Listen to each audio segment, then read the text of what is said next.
Welcome back. John Hendricks alongside Ross Jackson for Second and Saints. We've taken a little bit of a hiatus, but we got to come back for the good stuff, Ross. It's we're in Indianapolis for the Combine. A lot of good, juicy Saints news to talk about. But, man, first of all, how are you doing, man? Oh, I'm great. I'm glad to be back at it with you, man. It was good to get a little bit of a break in. I think both of us needed it, but ready to get back to this grind and keep everything going. And only growing from here. So we got a lot on the way. And so I'm just glad to be able to do this again, man. It's always fun to be in Indianapolis. How's it been for you so far? Yeah, it's been great. I mean, this is an awesome place. I hope they never think about actually changing it from Indianapolis, because this is just they keep talking about it for everything. Yeah, I just don't understand. Like, leave it alone. Like, there's nothing wrong with having it in Indianapolis. It's accommodating. There's plenty to do around here. There's plenty to eat around here. Like, there's just so much diversity, I guess you could say, in having it in downtown Indianapolis. So it's good. So I really love coming here, and it's been great. And of course, I had to miss the Senior Bowl because I had the flu, so that was a bummer. But I was glad to make it. But talking about the Saints, obviously we got to get a lot of intel on Wednesday. I mean, invaluable intel, right? That's one of the biggest reasons we come here. And look, we can talk about all the nuances, all the different things. I think maybe the biggest takeaway, got to be the biggest takeaway, is Derek Carr being the quarterback of this team for 2025. I will say there is a certain show on here who has been telling you for months that this is the likely play. And go back to our past episodes. Don't forget to hit that like, subscribe. But Ross, we've said this for months now, that was the direction, in a sense, even when they didn't have the right coach in place or the coach in place, like they just had the belief that Derek Carr is a guy. But valuable information that's what the Saints want, at least. Yeah, that's the key thing. Like I know I have advocated for a split between the Saints and Derek Carr. I thought it was the right way for them to go for both parties, right? Does Derek Carr really want to go through a rebuild that the Saints, or I know that they don't want to call it a rebuild, but you're still going through a change anytime that you have a new head coach and all these other things. I know that they're not wanting to say that they're pressing the reset button. I understand. I respect that. But, anytime you have a new head coach, there's a rebuild associated with that, I guess I should say. So does a veteran quarterback who's in the twilight of his career, does he want to navigate that with a team? Or does he want to go somewhere where he might feel like he can compete a little bit more quickly? And then on the Saints side of things, do you invest your time in a guy that's probably going to be your quarterback for one more year? Or do you start investing your time now in the guys that can be your future? So those are the reasons why I advocated for the idea of a split making sense. But it was always with the caveat that that's probably not what the Saints were going to do, right? The Saints have $51 million of cap space invested in Derek Carr this year. It's the fiscally responsible thing to do, is to restructure his contract to help you get under your salary cap overage this year. It doesn't hurt you a ton going into next year because of a post-June 1 cut opportunity there. And so it gives you, if you're the New Orleans Saints, the maximum amount of flexibility that you were going to be able to achieve this offseason. And if you're keeping Derek Carr, you're doing it because you intend to compete. And if you intend to compete, you're going to have to spend some money this offseason. And so those two things to me go hand in hand. Yeah, and I liked what you said about it. It's not about what's the right move for the team and what we believe, because, again, we have differing opinions and stuff. Like, I'm with you. I think they could have potentially moved on from Carr. We're putting the organization hat on, everything that we've heard from the Saints, all this type of stuff. That's the direction. That's why we're saying that it wouldn't surprise us back in the day and back in months ago that this was the play, right? And so here's the thing, in some of the other things I've heard.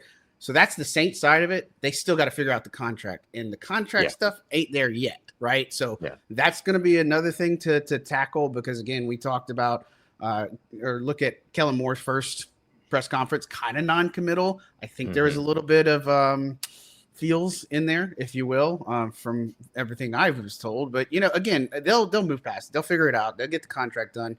But again, that's the direction the Saints want to go. And you kind of hit the nail on the head that this team believes that they can compete. They're going to come in here, and Kellen Moore, in the way he was talking, he said he likes the rhythm and the timing for Derek Carr, because that was one of the questions I had is, can Derek Carr run a Kellen Moore offense? Because you look at who he's had, Jalen Hurts, Dak Prescott, even guys like Cooper Rush, or, other quarterbacks that may be a little bit more mobile, you know what I'm saying, and such. But, what I gather from what Kellen Moore's attack is going to be is a lot of different run concepts. And he's same page, I guess, as the Saints is the trenches have to be there, right? Like, and you look at Philly and what they did, trenches have to be there. And if they can't get a proper run game, which I think is something that would help Derek Carr a lot, is they got to get that run game going. Alvin Kamara is one guy. I get the sense that we probably won't see Jamal Williams back here next season. The Saints are doing their evaluations right now. So, which I appreciate, because it's not something that the front office is just pushing on them and influencing, right? They're letting this new offensive staff and their guys kind of come up, and then they're going to compare heads. But run game's got to be top priority for this team. Yeah, absolutely. 100%. And I think that everything about their coaching staff additions over on the offensive side tells you that that's the direction that they want to go. John, correct me if I'm wrong, but I don't think that we've really seen a run game coordinator on this coaching staff by title. Like, there's always been the guys on the offensive side that have helped to focus on the run game for the offense and things like that. But if I remember correctly, I think this is one of the first times we've ever actually seen like that title given to somebody who I assume, or the title I assume is going to be given to TJ Paganetti, who they brought over from Philadelphia, who held that same role.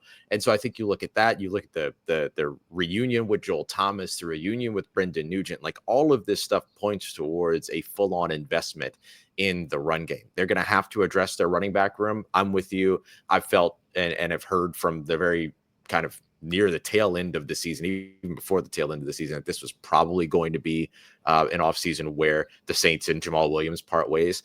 And then so now you have a room that has Alvin Kamara, that's got X-Valide, that's got Jordan Mims, and that's got Kendre Miller, who for all intents and purposes, there's still every question mark about, because his season ended again in injury. And so with all of that, I think that's a position group that you're going to have to invest in if you're the New Orleans Saints. And it's a great draft class for that. There's some free agents, but the free agent class as a whole this year is not super strong. And so I love the fact that there's like 20 to 30 draftable running backs in this year's class, because it feels like that's absolutely a place where they would continue to invest, and that's how you help your quarterback, is give them a run game that they can rely on. The Saints started to do that early last year, but didn't have the diversity they needed in the run game. It sounds very much like Kellen Moore's intent here is to have a more balanced run game, whether it's inside zone or inside runs versus outside runs, zone versus man. I expect a lot of diversity, a lot of balance, and that will help to aid whoever the quarterback, ends up being throughout the season, but will certainly aid Derek Carr early on in the year. Yeah. And, without giving too much away, Kellen Moore excitement that he had when we mentioned a certain Boise State running back, kind of a little bit happy about that. Listen, when I asked him about Ashton Jeanty during Senior Bowl week, he lit up. He's the complete package. He can do a little bit of everything, like all this stuff. The only thing that scares me about Ashton Jeanty right now is him making the decision not to participate at all in the combine. Right. He's only doing medicals and interviews. I could feel you if you say, you know what, I'm not going to run the 40.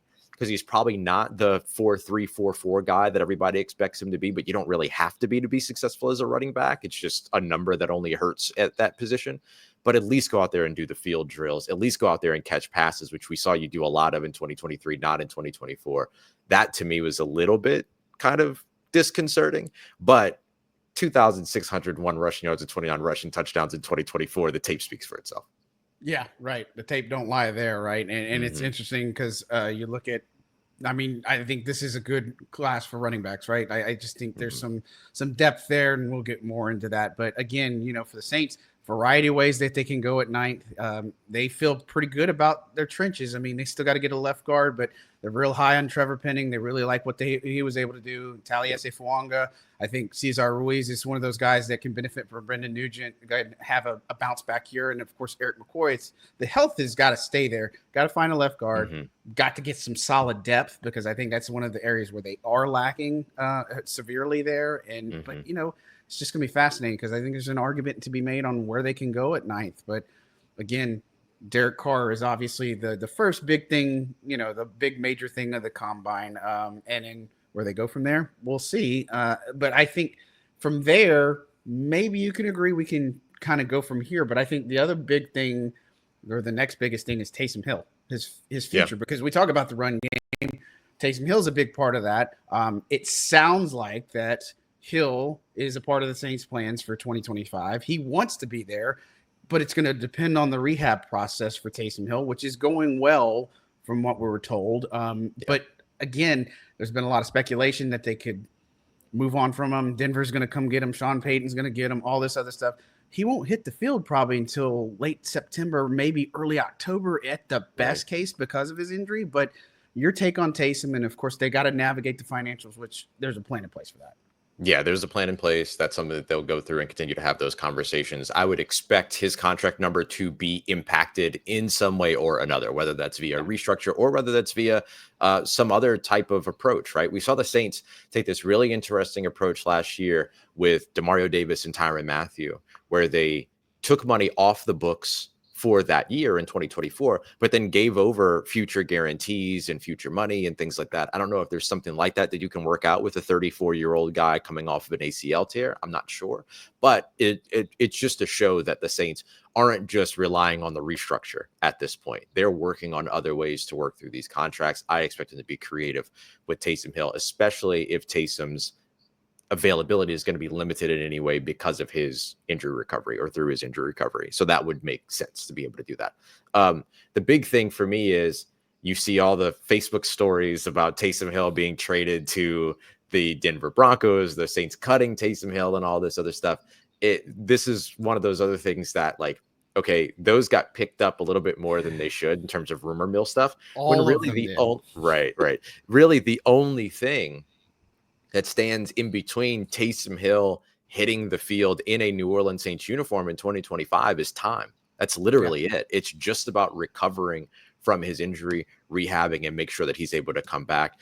Mickey pointed out that he believed that Taysom Hill was having a really strong season going into up until that injury. I don't think any of us would disagree with that. It's all about the timing of the injury. It's not about the efficacy of a Taysom Hill when he's on the field. It's not about interest between Taysom Hill and the New Orleans Saints. Those two want to work together. The only thing that stands in the way right now, or really not even stands in the way, the only question really is when he hits the field and what happens with the contract. That's kind of it, but all that will get worked out. Yeah, and look, here's the other key things to remember, and we'll probably talk about Cam Jordan here in a second, but Kellen Moore met with Taysom Hill. He met with Derek Carr. So it's like he's having those meetings. Cam Jordan is another one too. So again, you could tell by Kellen Moore, he's kind of, again, we've kind of said this, but maybe not the most outspoken guy.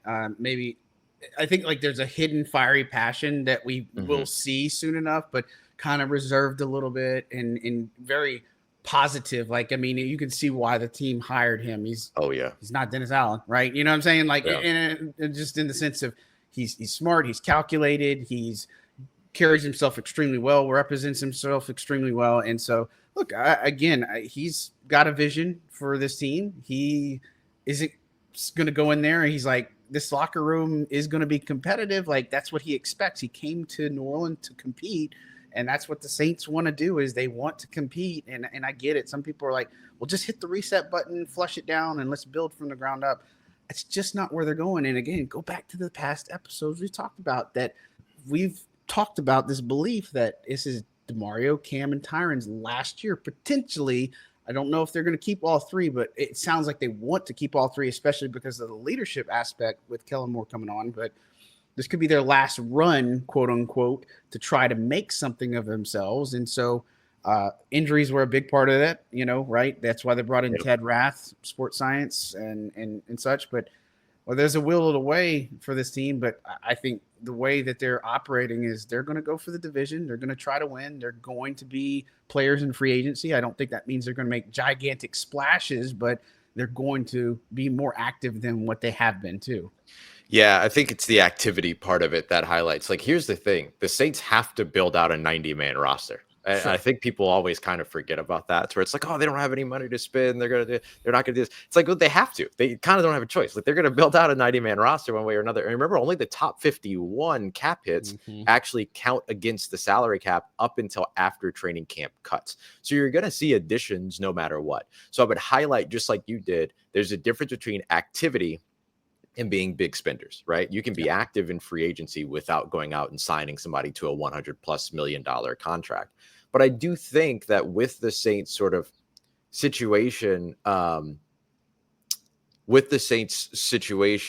quarterback now, there is an ability to open up money to actually go out there and spend without really having to touch a ton of those veteran contracts, right? You're probably going to Cam Jordan and making some adjustments there, but you're probably not restructuring that. You don't necessarily have to restructure guys like Demario Davis and Tyrann Mathieu if you don't want to. There's ways to make money with the younger guys and Derek Carr, and I think that that gives you an opportunity to really go out there and potentially spend. Plus, there's still guys on the roster that are taking, like Ben DiNucci's costing the team over $1 million right now. Like, there's all of those little cuts that you can also make that end up making up some headway. So yeah, I do expect this team to be active. I don't know if that means they go out there and make some type of major splash signing. I don't know that it means that, but certainly means I think that you'll see them address a lot of positions of need and potentially some positions of need more than once.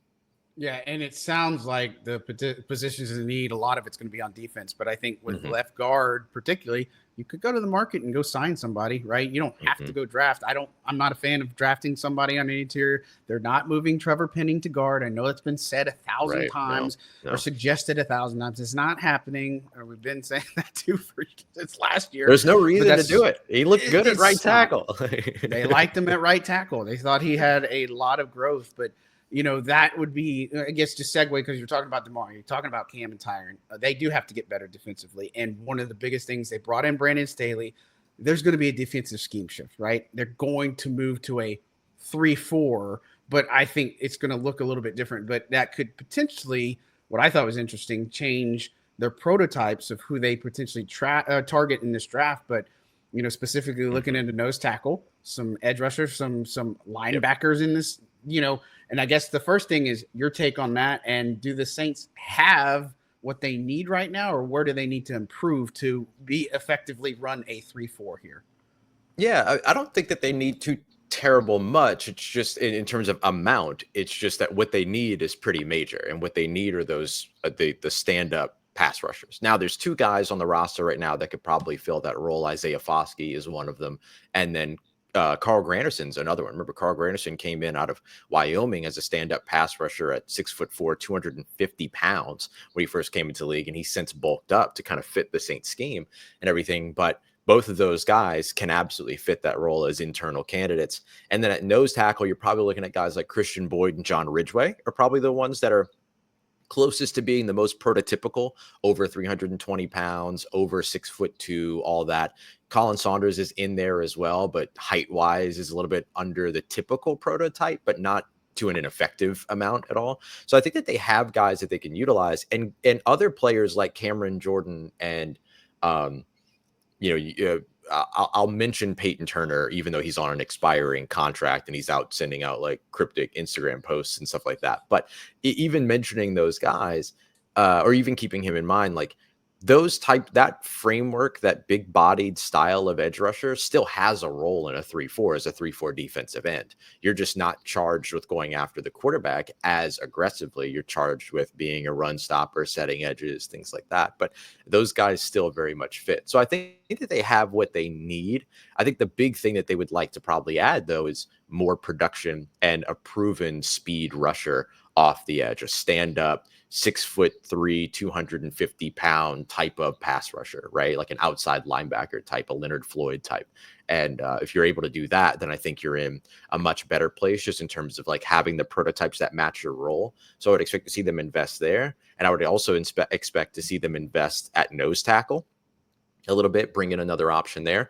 And John, I wouldn't be surprised if they invested at inside linebacker as well, because you're going to need really rangy and athletic guys that can take care of the middle of the field, get depth in coverage as well, like continuing to invest there. And like this would be the perfect system for a Willie Gay Jr., for instance, who was not utilized the way they should have been utilized last year, in my opinion, on defense. And Yeah, and look, shocker, right? A defensive player wasn't utilized to the best of his abilities in Dennis Allen's scheme, but like these are the things that I think you're probably going to see the Saints probably try to address. So I think edge, tackle, defensive tackle, excuse me, and linebacker are probably the three places where, like, yeah, you have talent that can work there, no doubt, but you could also add for sure.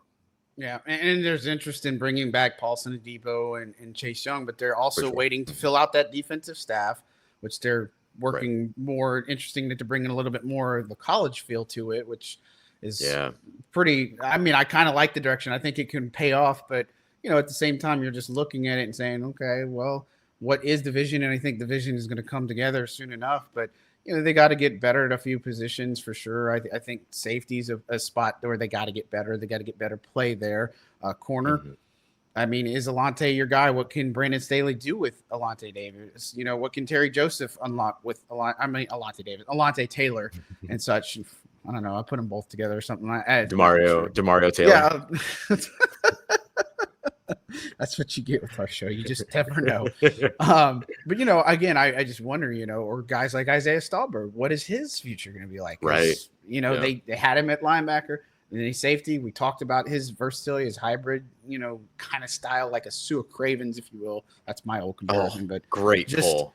It's but again, there's different ways. I think they have some personnel there. I'm interested to see what Jalen Ford can do. I know he's coming off a major injury, right? But I think that's somebody that could fit in that scheme potentially as well. But there's a multitude of ways that the Saints are going to have to address the defense. And I know that they can't keep everybody, right? And everybody should understand that they can't keep everybody, but there's interest there, from Chase Young and for the Saints as well. But can they make the contract work? What does that look like? And does a defensive scheme shift change much? You know what I mean? So we'll see. Yeah.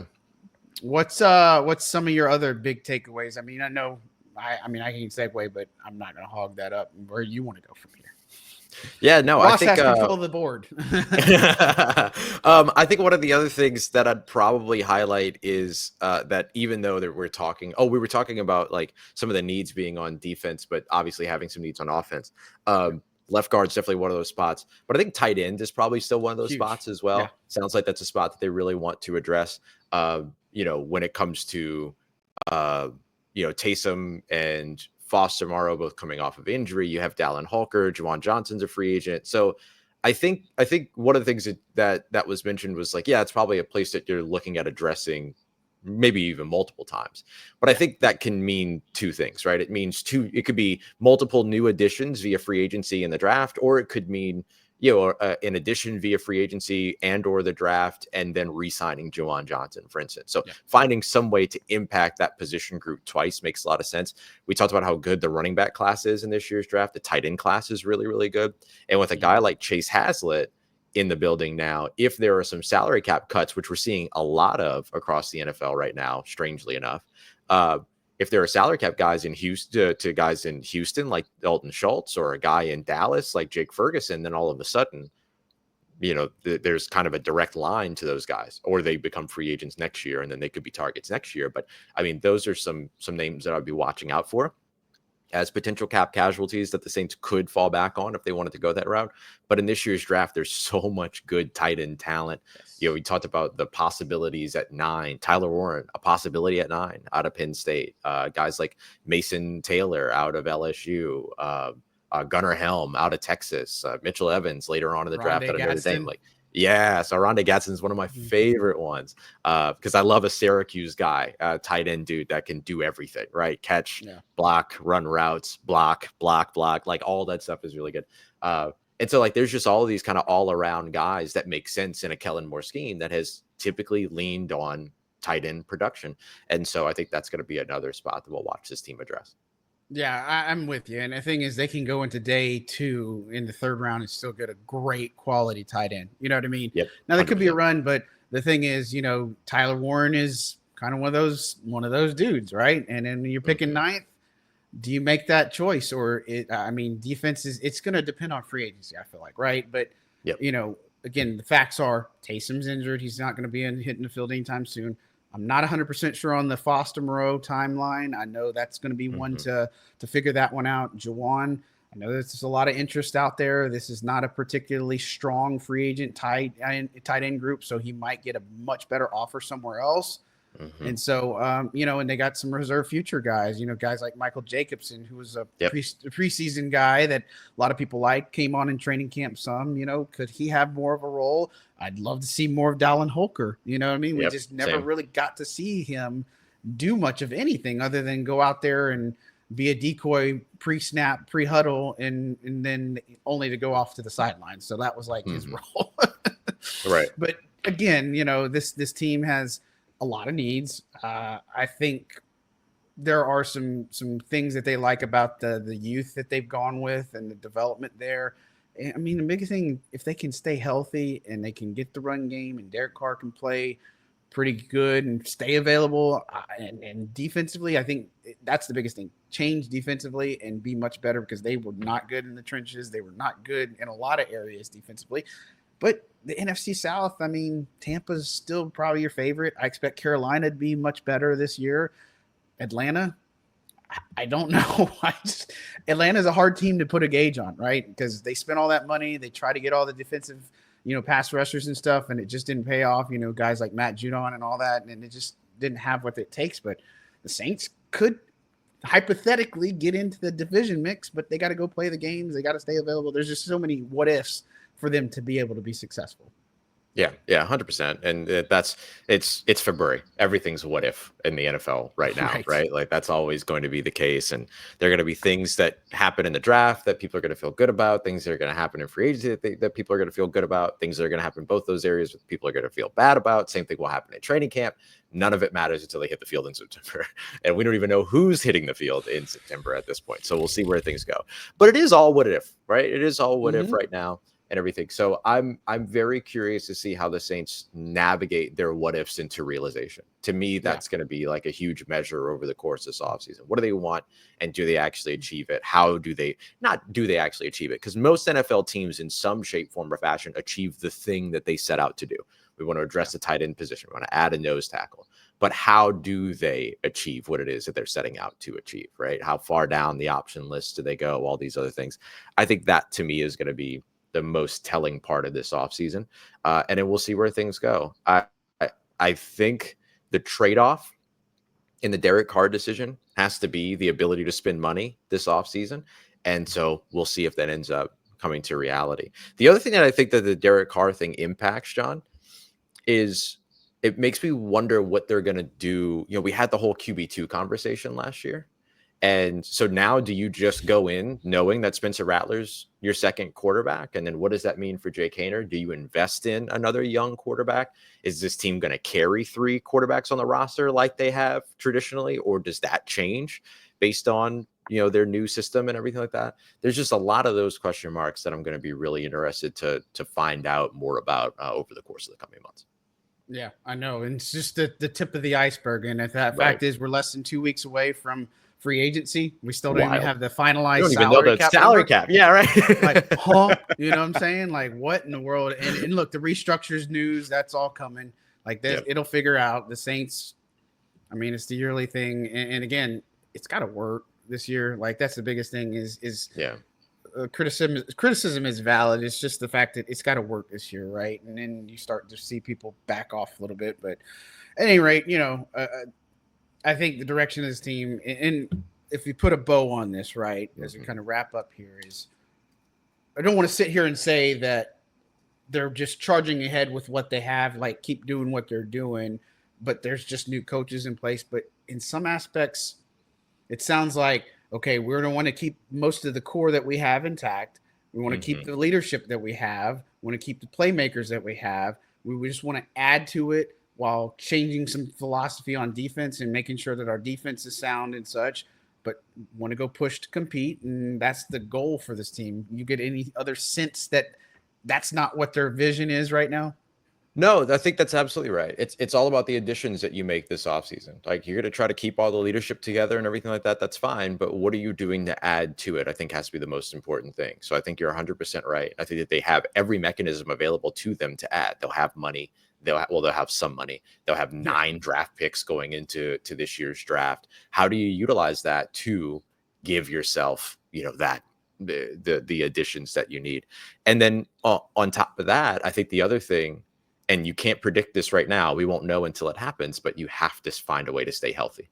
One of the reasons why you needed so much last year is because of how much you didn't have due to injury.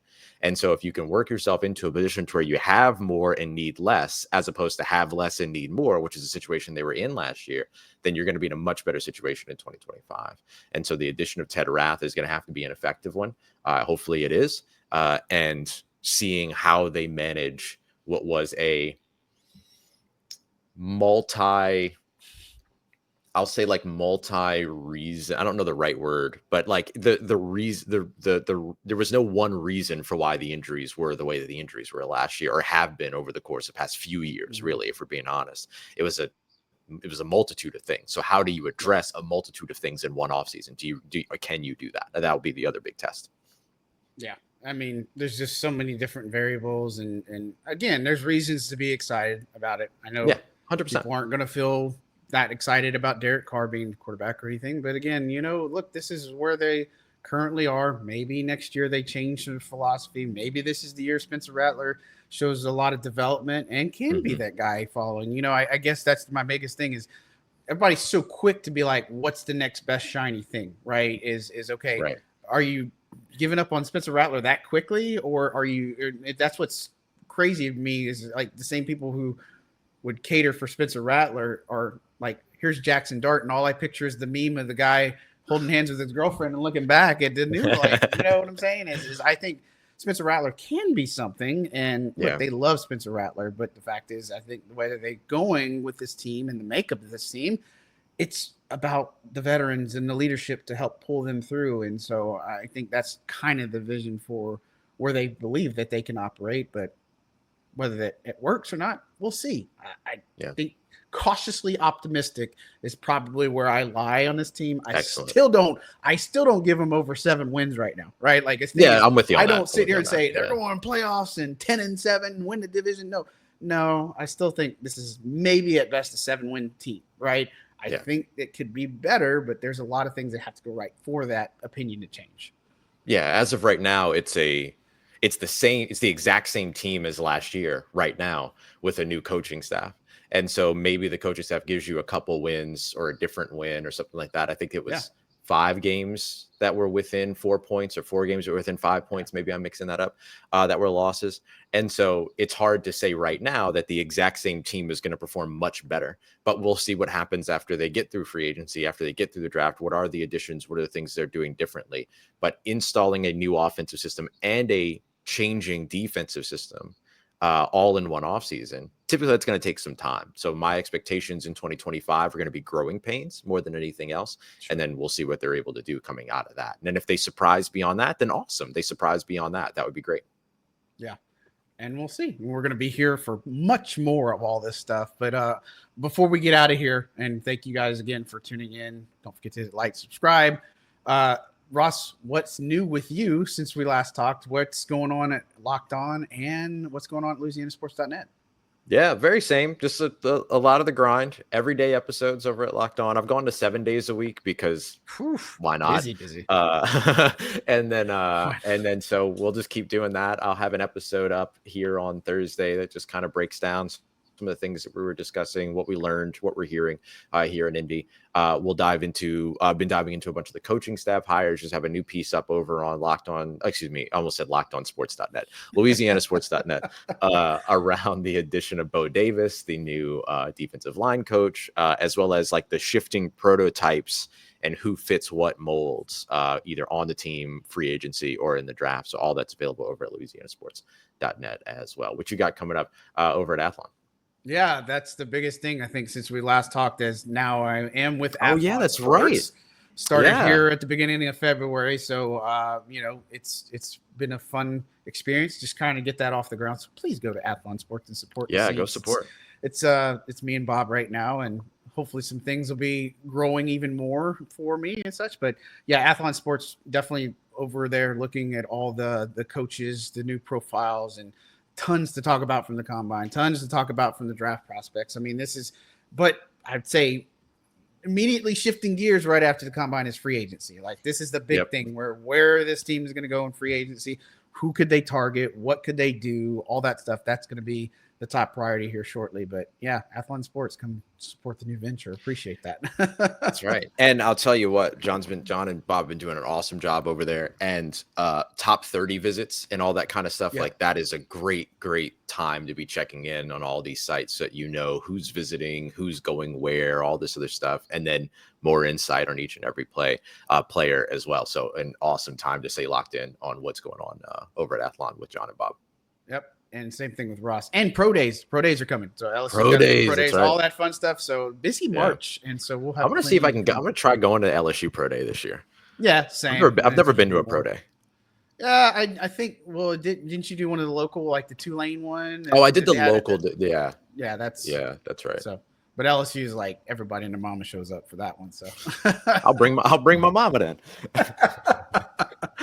Oh man. All right, guys. Well, that's going to do it for us today. On behalf of Mr. Ross Jackson, which I don't know, my video just cut out or whatever. But anyways, on behalf of Mr. Ross Jackson, John Hendricks signing out for Second and Saints. You guys stay good, people. We will talk at you very soon. Have a good one.